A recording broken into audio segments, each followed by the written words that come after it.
So আসসালামু আলাইকুম সবাইকে, ওয়েলকাম টু হালকা স্টাডি এগেইন। সো আজকে ভিডিওটা হবে তোমার চ্যাপ্টার অ্যানালাইজ সিরিজের আরও একটি গুরুত্বপূর্ণ চ্যাপ্টার নিয়ে আমরা একটা সাজেশন দিচ্ছি যে একটা চ্যাপ্টারের তোমার হিসাব বিজ্ঞান প্রথম পত্র, দ্বিতীয় পত্র, finance first paper second paper, একটা চ্যাপ্টারের ঠিক কোন কোয়েশ্চেনগুলো পড়লে তুমি ওই চ্যাপ্টার পাস করার জন্য ইনাফ, কোনগুলো পড়লে তুমি প্লাস পাইতে সবচেয়ে হেল্প করে, এবং কোন স্পেসিফিক বোর্ড কোনগুলো কোয়েশ্চেন সলভ করলে তোমাকে 90+ নাম্বার বোর্ড স্ট্যান্ড করার মতো নাম্বার পাইতে হেল্প করে। এখন তুমি ভাই আপনি কেন বলতেছেন? বিকজ অ্যাকাউন্টিং ফাইন্যান্সের মধ্যে আমার প্রতিটা তোমার কি বলে যে ফার্স্ট পেপার সেকেন্ড পেপার উপরে মোটামুটি সবগুলো 90+, 98 নাম্বার পর্যন্ত আছে ম্যানেজমেন্টের মধ্যে, বা ফাইন্যান্সের মধ্যে তোমার 95 পর্যন্ত আছে। সো ফ্যাক্টটা হইলো যে ভাইয়া ওটা ফ্যাক্ট না যে একটা পড়াশোনা ভালো নাম্বার পাইতে কিছু স্ট্র্যাটেজি লাগে, টেকনিক লাগে। সো আমরা আজকের ক্লাসে চেষ্টা করবো মানে গাইডলাইনে যে এই চ্যাপ্টার হিসাব বিজ্ঞান দ্বিতীয় পত্র দ্বিতীয় অধ্যায় অংশীদারি ব্যবসায়ী হিসাবের মধ্যে কোন স্পেসিফিক কোয়েশ্চেনগুলো করলে তুমি পাস করবা,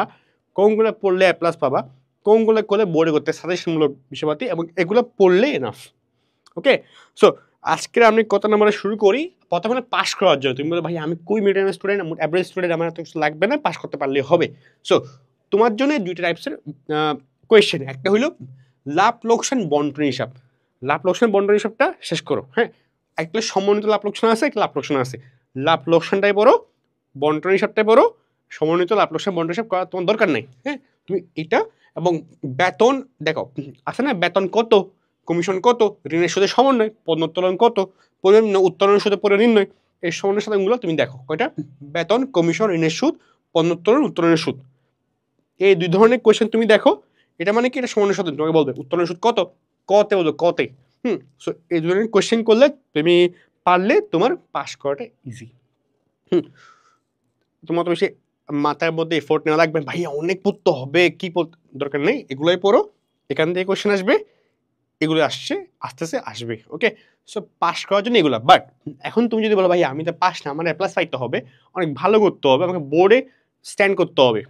সো ওকে ফাইন, আগে যারা প্লাস পাইতে যাও। হ্যাঁ, এখন ভাই আপনি এটা কেমনভাবে সাজেশন দিচ্ছেন, আমি করছি মোটামুটি আমাকে অনেক হেল্প করছে, সো আই থিঙ্ক তোমাকে হেল্প করতে পারে এটা। বা করবে আসলে, আমরা স্টুডেন্ট পড়াইছি, ওদেরকে দিয়েছিলাম, হেল্প করছে, অনেকে প্লাস পাইছে, 90+ পাইছে, এমন অনেকে আছে। সো আই থিঙ্ক এটা স্ট্র্যাটেজি। হ্যাঁ, পড়তে হয় স্মার্টলি পড়াশোনা করা অনেক দরকার।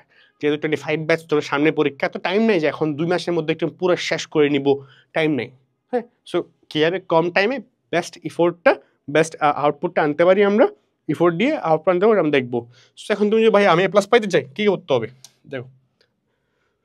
যদি তোমার প্লাস পাইতে হয় তাহলে তোমার যেগুলো পড়তে হবে, ঠিক আছে? দেখো আমি লিখি, হ্যাঁ আমি কোশ্চেন লিখি।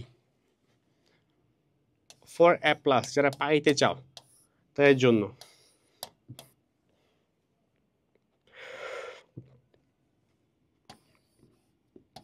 আমি লিখি, তুমি নোট ডাউন করো, বলে তুমি কি করো, নোট ডাউন করো, ঠিক আছে?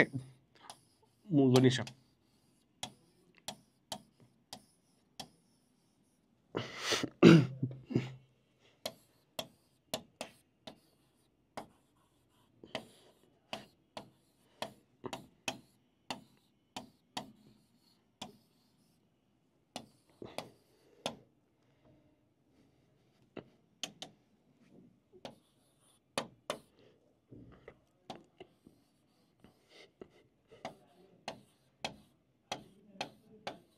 আমাকে লিখি, দেন তোমাকে লিখার পর আমি তোমাকে বলতেছি আসলে কি করতে হবে, হ্যাঁ, বা কি করতে হবে না, একটু লিখি।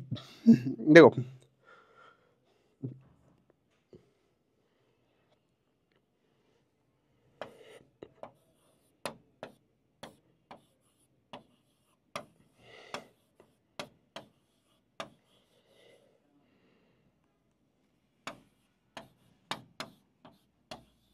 দেখো এই কোয়েশ্চেনগুলো, এই 4টা কোয়েশ্চেন যেখানের মধ্যে এই দুইটা মেইনলি ফর খ এবং ক, কি খ এবং গ, আর দুইটা এবং ক এবং কয়ের জন্য, ঠিক আছে ভাইয়া?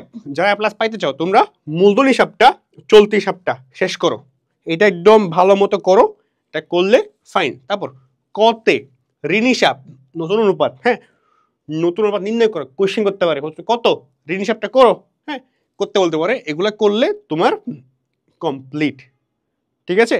তুমি এগুলা করো, এগুলা করলে তোমার প্লাস পাটা অনেক ইজি হবে, সাজেশনমূলক জিনিসপাতি।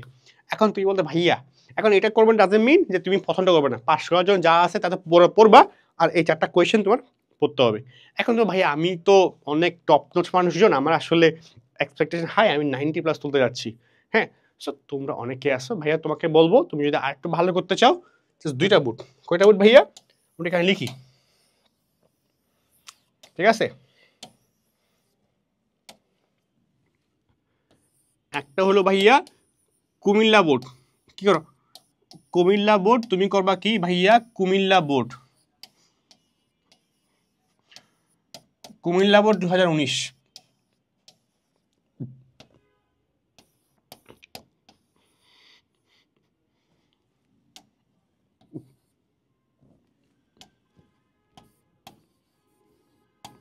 যশোর বোর্ড, ঠিক আছে? Jessore board 19। Chittagong board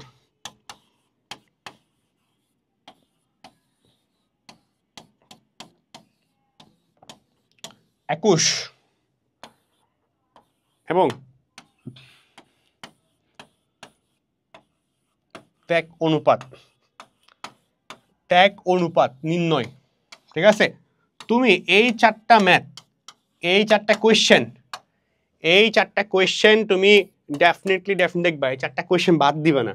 Comilla board 19, Jessore board 19, Chittagong board 21 এবং ত্যাগ অনুপাত নির্ণয়, এটা তুমি দেখে যাবে ভাইয়া, তোমার কমপ্লিট। সো আজকে আশা করি এটার পরে অনেক ইজি। এখন তোমার অনেক কোয়েশ্চেন, ভাইয়া আমি কিভাবে যে আপনি বললেন যে পাস করার জন্য ত্যাগ অনুপাত, মূলধন হিসাব, হ্যাঁ, নতুন অনুপাতের কোত্থেকে শিখবো, আমাদের কোর্স একটা প্রমোশন করে দেই, finance accounting basic advance course, যেখানে আমরা তোমার foundation class, type base class, যে বললাম না টাইপ বেস ক্লাস, হ্যাঁ, তারপর শর্ট ক্লাস মানে ডিটেলস ক্লাস, হ্যাঁ, in details class, advance solving, যারা অনেক ভালো করতে চায় অ্যাডভান্স সলভিং টাইম নিয়ে শিখবো।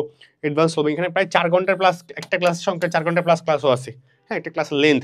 তারপর তোমার এমসিকিউর জন্য কনসেপ্ট ক্লাস, হ্যাঁ, ক্লাসের প্র্যাকটিস, এবং সব মিলিয়ে অ্যাকাউন্টিং ফাইন্যান্সের 100+ ক্লাস আছে। সেভেন শর্ট ট্রিক, অনেকে বলে ভাই আমি তো অ্যাডমিশন ভালো করতে চাচ্ছি, তোমার জন্য ক্লাস আছে। সো মানে বাকি 2-3 মাসের মধ্যে ভালো করতে চাইলে মোটামুটি এই কোর্সটা ইনাফ অ্যাকাউন্টিং ফাইন্যান্সের জন্য। বা তোমরা বলে ভাই আমার বাংলা ইংলিশে সমস্যা, বা আমাদের অন্যগুলোতে ইস্যু আছে, হ্যাঁ, ম্যানেজমেন্ট বা ওগুলো, তোমরা চাইলে আমাদের এই সেকেন্ড অ্যাডমিশন 26 ব্যাচ ওটা দেখতে পারো। 5 ব্যাচের জন্য শুধুমাত্র এইটা, ঠিক আছে? ওকে, আর মাইক্রো দেখতে পারো। সো আশা করি এইটা তুমি চেক আউট করবা, তাহলে তোমার অ্যাকাউন্টিং ফাইন্যান্সের মধ্যে সব ক্লিয়ার। তুমি 25, 6 যাই ব্যাচ হও না কেন চেক আউট করতে পারো, তোমার এসি অ্যাডমিশন সবটাই ক্লিয়ার অ্যাকাউন্টিং ফাইন্যান্সের মধ্যে। হ্যাঁ, হোয়াট এভার দ্য স্টুডেন্ট, তুমি একদম ফাঁকিবাজ করো, ফাঁকিবাজ স্টুডেন্ট হও, মডারেট হও, খুব টপ নোচ হও, you can check it. Okay, so আজকের ক্লাসটা সাজেশনটা অনেক ইফেক্টিভ, আই হোপ তোমার একটু হলে হেল্প করছে, তো এটা ভ্যালু পাইছো। সো দেখা হচ্ছে পরবর্তী কোনো ভিডিওতে। টিল দেন, আল্লাহ হাফেজ, আসসালামু আলাইকুম।